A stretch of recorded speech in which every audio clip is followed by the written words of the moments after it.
Entonces, vamos a ver las dos primeras fases del duelo. Porque no nos va a dar tiempo más. Sí. Pero ya lo dejamos iniciado. La primera fase es la del shock y la negación. Es cuando recibimos la noticia de la pérdida, cuando nuestro marido nos dice que nos va a dejar ¿vale? Es cuando nos planteamos, esto no me puede estar pasando a mí, esto no puede ser real, me voy a despertar, esto es una pesadilla, esto no puede ser, ¿vale? Entonces, aquí no hay conexión real con lo que nos sentimos. Realmente hay es como una reacción automática emocional, tenemos alguna reacción emocional, pero es tal el desbordamiento que no hay una integración y una conexión con lo que realmente estamos viviendo, ¿vale? Entonces, es un momento de tal confusión que nuestros mecanismos de evitación, de desconexión, están en funcionamiento para impedirnos conectar con ese dolor que nos desfragmentaría, que nos desbordaría y que no podríamos hacerle frente. ¿Vale? Eso es. La negación es el mecanismo de defensa cuando nuestra psique no puede soportar lo que está pasando. Y entonces aparecen las respuestas de evasión-desconexión. Y aquí es negación de lo que ha pasado, minimización del efecto de los daños que ha tenido la pérdida que hemos tenido, la distorsión, el rechazo. Y entonces, ¿cómo lo podemos ver? Pues las personas siguen hablando en presente de la persona que ya ha fallecido, no hacen ningún cambio en la casa, dejan todo como estaba, la habitación del niño la pueden dejar como atemporal, no tocan nada ni recogen el calcetín, o durante mucho tiempo siguen poniendo la mesa con un cubierto más, o llaman al contesta. ¿Habéis visto la película de Postdata Te Quiero? Sí. Pues os acordáis lo que hace. Muy chulo. Lo que hace ella de llamar al contestador de él y escuchar su voz, ¿vale? Son como estrategias, bueno, pues eso, de negar que la otra persona se ha ido definitivamente. El libro es muy chulo,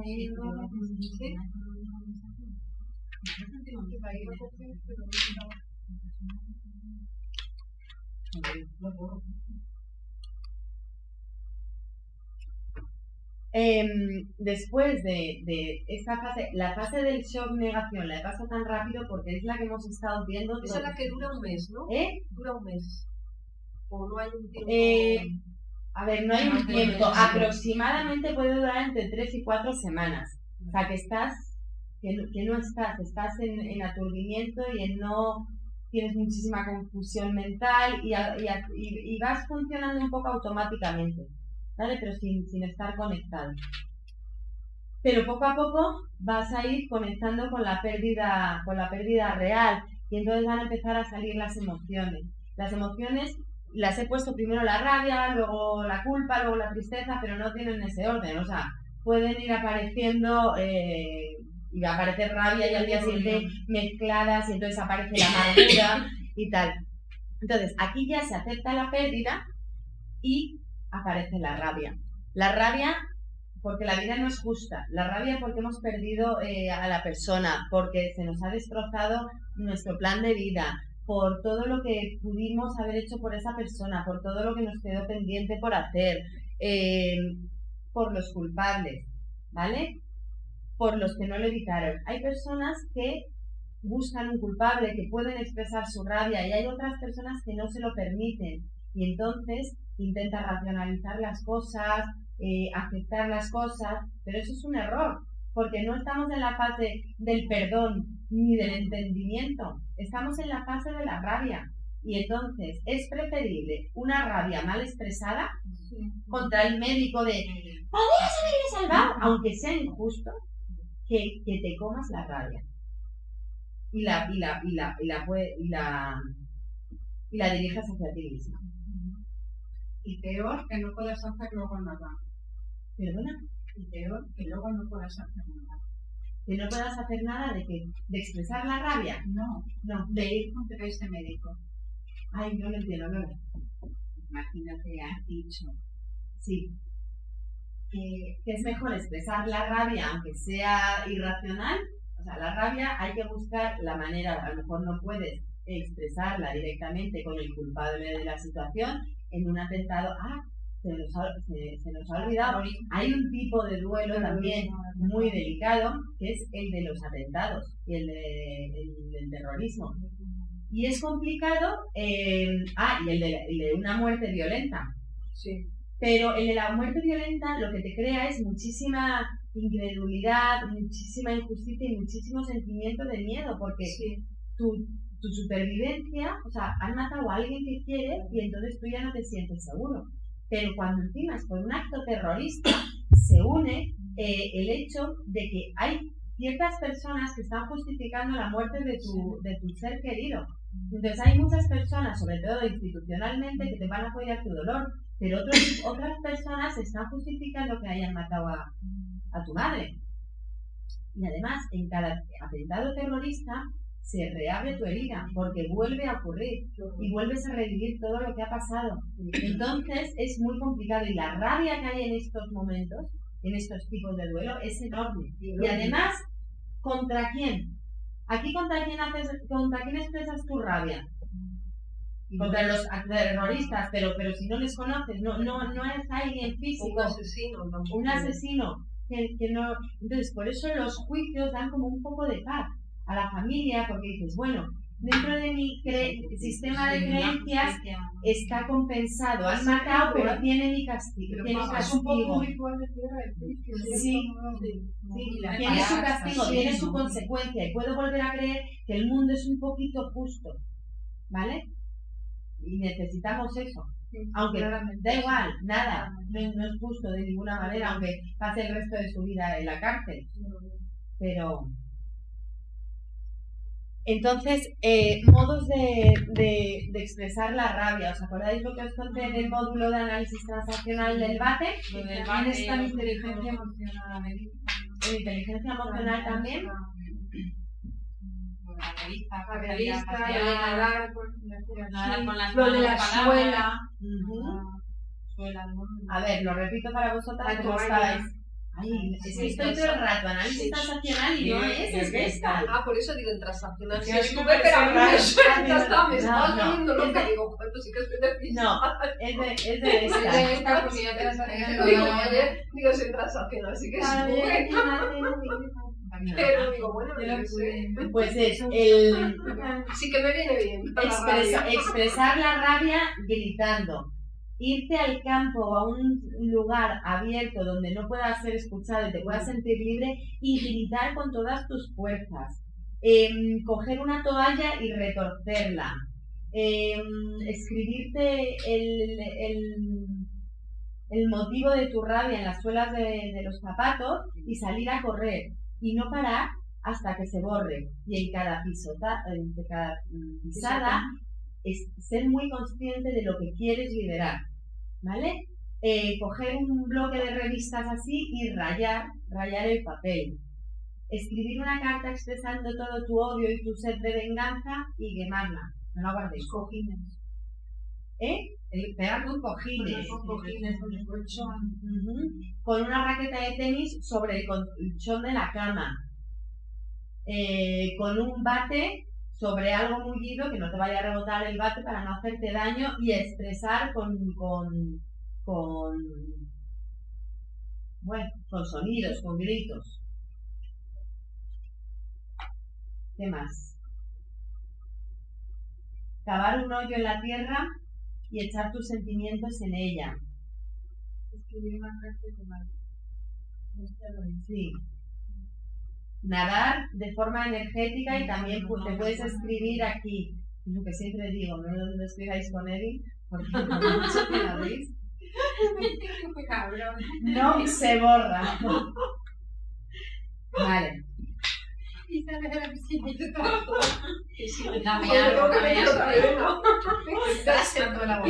no se te va la rabia, pero acabas de un cansado.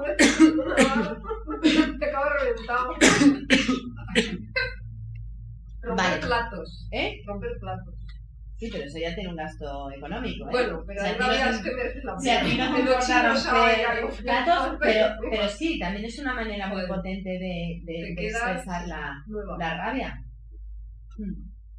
Hacer boxeo. También. Sí, claro, cualquier actividad física que nos que haga libere.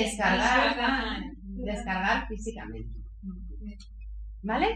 Y nos vamos a quedar en la culpa, ¿vale? Porque la culpa tiene un ejercicio.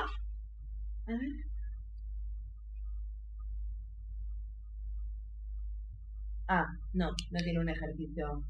Esto. Bueno, pues entonces terminamos con la culpa y mañana empezamos con la tristeza.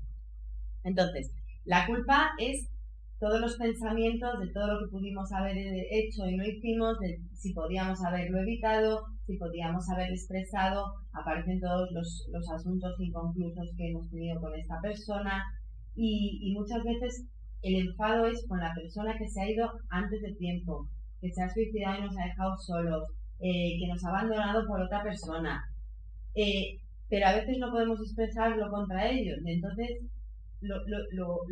lo expresamos contra nosotros y sentimos culpa. ¿Y cómo trabajamos la culpa? Cuando es racional, cuando ellos han tenido parte de responsabilidad en lo que ha ocurrido, pues es simplemente acompañarles en el proceso de aceptación. Cuando es irracional, se la confrontamos. ¿De verdad podías haberlo solucionado? ¿Estaba en tu mano? ¿Qué podías haber hecho? ¿Cómo lo hubieses hecho? ¿Cómo podías saber que iba a pasar esto? ¿Vale? Entonces, no ibas a dejar a tu hijo salir jamás de casa sin ti. ¿Le vas a acompañar a todos lados? Confrontar, acordaros, no en las primeras etapas. En la primera etapa, recoger, entender, escuchar, pero luego sí vamos a confrontar un poco para que no se distorsione la realidad, que no somos culpables de la muerte de nadie, a no ser que seas el asesino, ¿vale? Pero si no, y luego con la silla vacía, la técnica de Gestalt, ¿vale? Se le pone a la persona y se les hace que dialoguen sus dos partes. Me siento culpable por esto que no te hice, me hubiese gustado decirte esto, y que se siente en la otra silla y tome el lugar de la otra persona y que le conteste. Pues tranquilo, aunque no me lo dijiste, yo sabía que me querías, siempre lo pude sentir, que al final es su parte proyectada. Sí. Y lo que está haciendo a través de esta técnica es integrar sus dos partes, ¿vale? Pero con eso se expresa y se libera la culpa. La misma persona le cambias luego en la otra silla. Sí. Sí. Pones la silla enfrente con un cojín y le hablas. Sí. Me siento fatal por esto, te tenía que haber dicho todo lo que te quería, a mí me cuesta mucho expresar esto, me sentía vulnerable. Vale, venga, y te cambias. Entonces, pero se cambia físicamente y se sienta así. Sí. Y entonces, contéstale. Es que le contesta. Muy bien, cámbiate otra vez de sitio, contéstale. Pues ¿cómo recibes lo que te ha dicho? En realidad es un diálogo que tienes contigo mismo, como los que tenemos continuamente en nuestra cabeza. Pero al ponerlo fuera es mucho más terapéutico porque se producen cambios. ¿Vale? Una pregunta, en ese caso vale que tú lo estás llevando como terapeuta escribirlo. Te digo porque escribirlo luego leérselo. Porque a veces cuando tú estás emocional, es como que luego no te acuerdas por lo que le has dicho con la silla vacía. A mí me lo hicieron en PNL, que yo era cliente. Entonces a mí lo que me hacían era como que la terapeuta apuntaba todo como tú dices, con las palabras mías y tal, y luego me hacía sentar en la otra silla y me lo volvía a leer. Como para que a mí, siendo la otra persona, me quede bastante claro lo que yo le quería decir. O sea, ¿sirve en ese caso hacer como de puente leyéndole? O sea, que podamos transcribir lo que dice una silla para que cuando te sientas en la otra, sí, también se puede hacer. ¿Serviría? Sí. Vale. Sí. Quería saber si no era que si se utilizan, paso que no tiene nada que ver. No, si se utilizan las mismas palabras, sí. Vale. Pero también hay que tener cuidado porque cuando hacemos una silla vacía conectamos mucho emocionalmente.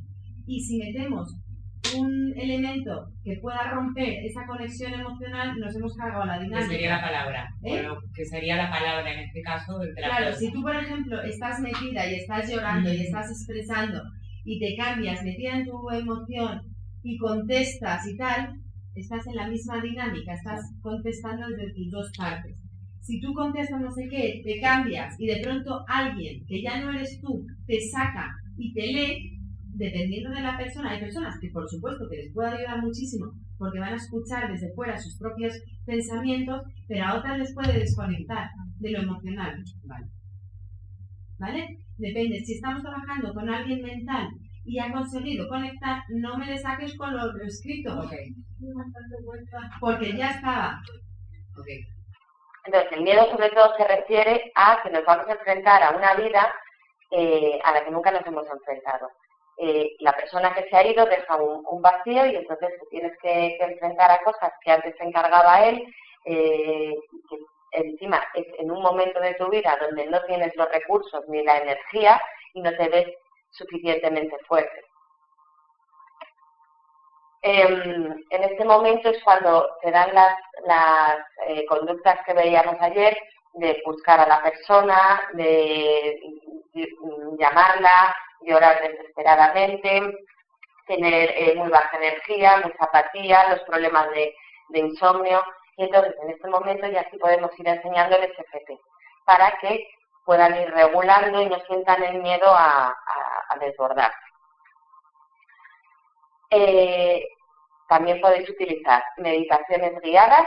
Hay muchas meditaciones para conectar con el miedo, porque os acordáis que el objetivo en estas primeras etapas es fomentar la sintomatología, que la persona pueda atreverse a experimentar lo que está sintiendo y no evitar que sienta miedo o tristeza o rabia, sino ayudarle a que se pueda enfrentar a ellos sin miedo a desbordarse.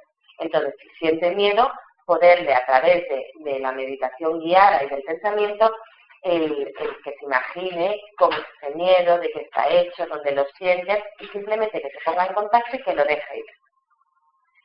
Cuando la persona os está hablando de lo que siente, ya sea miedo, rabia, tristeza, culpa, siempre podemos utilizar la estimulación bilateral, ¿vale? Entonces, cuando es una descarga de emoción negativa, la hacemos rápida. Igual que ayer, para fijar lo positivo, eran tantas cortitas y lentas. Cuando es negativo, para liberar, rápida.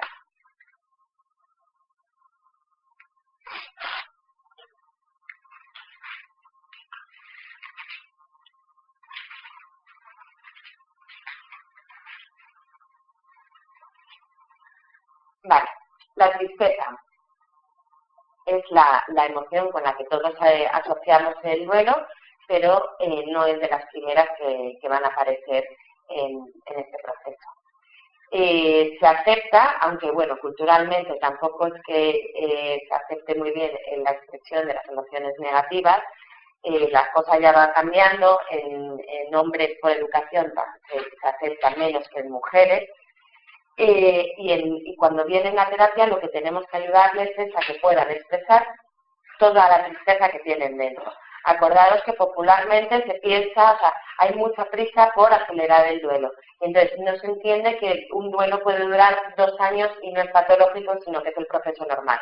Con lo cual nos vendrá mucha gente que desde fuera, su red social, les está metiendo prisa o no entienden cómo sigue tan mal, o esto ya lo tendrías que superar, o ya tienes que seguir adelante, tienes que rehacer tu vida, y entonces necesitan que en el espacio de terapia no pongamos tiempo y les dejemos expresar todo.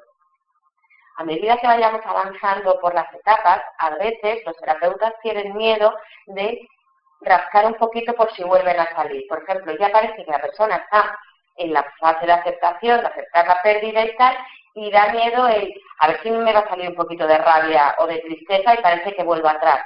Pero es imprescindible, porque si evitamos ponernos en contacto con las emociones, entonces estamos haciendo lo mismo que esa persona que no tenía recursos y que por eso ha venido a terapia. Y el duelo no se va a cerrar correctamente. Así que aceptamos todas las emociones que surjan, sostenemos, escuchamos mucho, hablamos poco y no damos consejos. ¿Qué podemos utilizar como técnicas de reconfortamiento con la tristeza? El abrazo de la mariposa, el abrazo terapéutico, este es el que estuvimos practicando en Gestalt, y la estimulación bilateral también. Por supuesto también el EFT, porque el duelo es la ruptura del vínculo del apego. Y entonces, ¿cómo vamos a reparar un vínculo de una relación perdida? En otra relación, no hay otra forma. Entonces, la relación terapéutica, todas las técnicas que estamos viendo y todas las tareas específicas del duelo no se pueden iniciar hasta que tengamos un vínculo terapéutico, porque el proceso de duelo es muy personal y es muy íntimo. Entonces, si no, no va a funcionar. Lo importante es que haya un vínculo. Y luego ya empezamos a abordar las tareas específicas de cada fase. ¿Vale?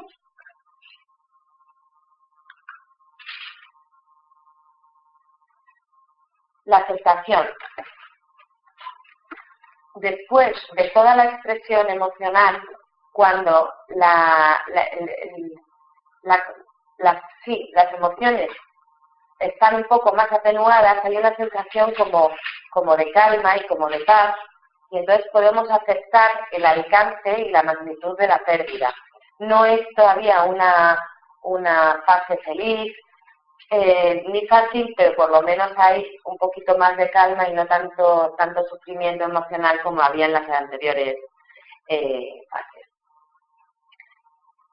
Aquí todavía no, o sea, esto todavía es un poco emocional, no hay un darle un sentido cognitivo a la pérdida. Eso lo vamos a hacer en la siguiente etapa.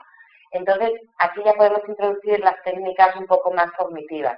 Técnicas narrativas, pues que empiece el cuaderno de duelo, lo empiece a elaborar. El cuaderno de duelo lo mandaré por email. Que pueda escribir cartas, donde exprese las diferentes emociones, las cosas que se le han quedado inconclusas. Y la silla vacía. Como veis, la silla vacía se puede utilizar con casi todas las emociones.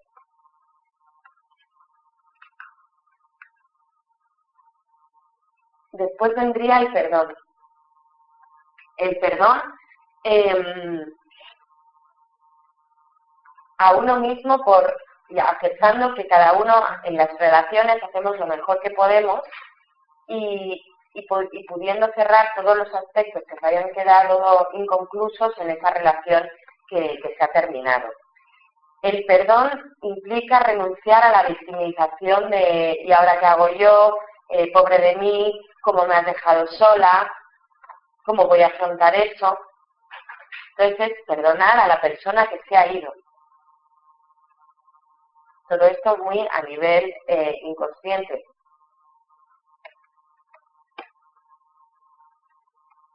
El perdón no quiere decir que nos deje de doler totalmente la pérdida de la otra persona, ni que vayamos a olvidar a la otra persona ni lo negativo que ha tenido que ver, sino que podamos recordar la relación y los momentos con esa persona sin rencor, sin amargura, y que lo vayamos transformando con amor.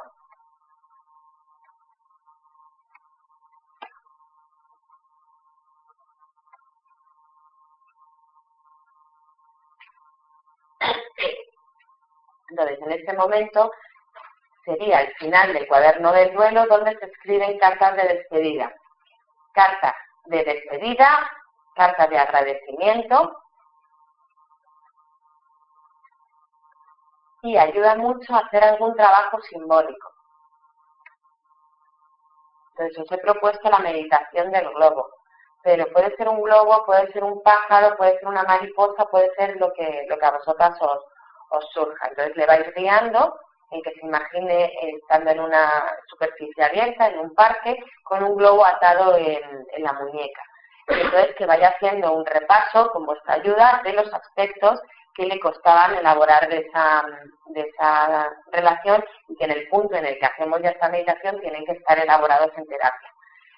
Entonces le vamos guiando y le dice, bueno, pues repite, me perdono a mí mismo, perdono a la persona, acepto tal, entonces le vas guiando, y cuando la persona ya te indica que sí, que está preparado para soltar, le dices que meta todos esos sentimientos negativos de pérdida, pérdidas secundarias, pérdida de roles,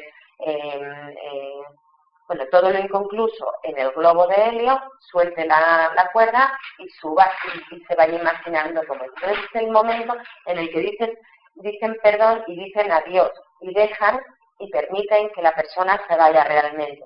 No están luchando, como os acordáis de lo del combate, luchando con que la persona se haya ido. Ya en esta fase hay como una resignación y una aceptación de, bueno, y le dejas ir.